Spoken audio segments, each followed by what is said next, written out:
time for Muslims. As all of you are very aware, I don't think anybody here is unaware of a lot of the events that have been happening in the Muslim world. There's an incredible amount of suffering going on right down the road. And there's a helplessness, I think, that we all feel. Hudayfa ibn al-Yaman radiallahu anhu once said that towards the latter days, the Prophet told him that towards the latter days, he said, يُخَيَّرَ الْمَرْءُ بَيْنَ الْعَجْزِ وَالْفُجُورِ, that people would be given a choice of being bad people or being helpless people. And one of the tabi'een said, قَبَّحَ اللَّهُ الْعَجْزِ, may Allah make ugly the helplessness, because these were Arab people, strong people. And Hudayfa ibn al-Yaman said, قَبَّحَكَ اللَّهُ أَنْتَ, may Allah make you ugly. Al-ajzu khayrun min al-fujur, helplessness is better than profligacy. So the sunnah of helplessness, and our Prophet was helpless in Mecca. He was helpless at Ta'if. There's a sunnah of being helpless. And part of that sunnah is accepting your state. That is your state. It's helplessness. And it's a hard state to accept. But that is the sunnah of helplessness. Is to accept your state and to call on God and to be content with the qadr. Because there's only two views on this planet. One is that we live in an orderly universe. And this doesn't just mean the heavenly orders or the orders of the seasons. The flowers bloom in an orderly manner. Farmers don't plant in winter. Farmers know when to plant because there's an order. If you plant outside of the season of planting, you're not going to harvest the fruit. They know that. And so the nature of God's world is order. And then there's the people that don't believe that this is a chaotic, disorderly planet with no order in it. The chaos and disorder that you see on the planet only comes from the chaos and disorder that's within us, that when we don't align ourselves with heavenly order. That's all it is. It's a manifestation of our own disorder. And that is because of sinfulness. It's as simple as that. If people align themselves with God, then Allah subhanahu wa ta'ala harmonizes their conditions. إِنَّ اللَّهَ لَا يُغَيِّرُ مَا بِقَوْمٍ حَتَّى يُغَيِّرُوا مَا بِأَنفُسِهِمْ. Allah doesn't change the conditions of a people. مَا بِقَوْمٍ. He doesn't change the conditions of a people until they change what's in themselves. So this is takween and taklif. Amr takwini and amr taklifi. The conditions they're mukawwana, they're outside of the taklif. You can't determine your conditions. You can't determine your conditions. The people in Gaza did not determine their conditions. They were born into those conditions. We didn't determine our conditions.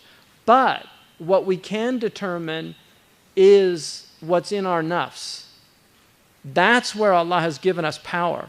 We can actually change what's in ourselves. And God says that when you get enough people to do that, He will change your conditions. That's His business. That's not our business. And part of the qalb al-haqa'iq, which is the inversion of realities that happens at the end of time, is that people are preoccupied with things outside of their power and completely unoccupied, completely negligent of things within their power. And so this is a huge problem with the human condition. So the time we're here is a short time. The Quran about ayyam and ma'dudat, about Ramadan, it says that their ma'dudat is what they call jam'u qillah. You know, ayyam is jam'u qillah, that it's awqat, it's jam'u qillah. It's a plural of paucity. It's a few days. And so we're here for a limited amount of time, and we want to make the best of the time that we can and utilize the time, try not to waste our time. We're inefficient by our nature. And Allah's كتب علينا هذا شيء. I mean, this is something, even our bodies are working at about a 34% efficiency rate in terms of the usage of our caloric energy. That's his sunnah in creation. You know, a car has about a 7 to 10% efficiency rate. 90% of the car's energy is dissipated, it's just wasted. So humans are master time wasters. We're master food wasters. If you see the tonnage of food that's wasted on this planet, it's beyond belief. There was a lot of food wasted tonight. We waste food, we waste money, we waste time.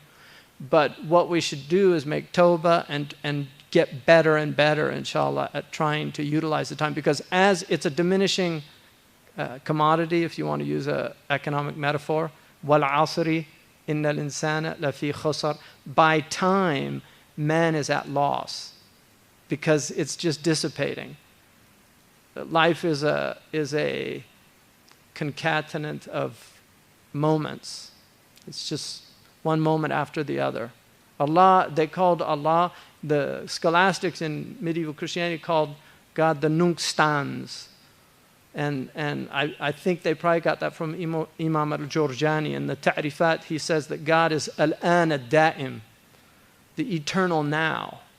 God is in the present tense.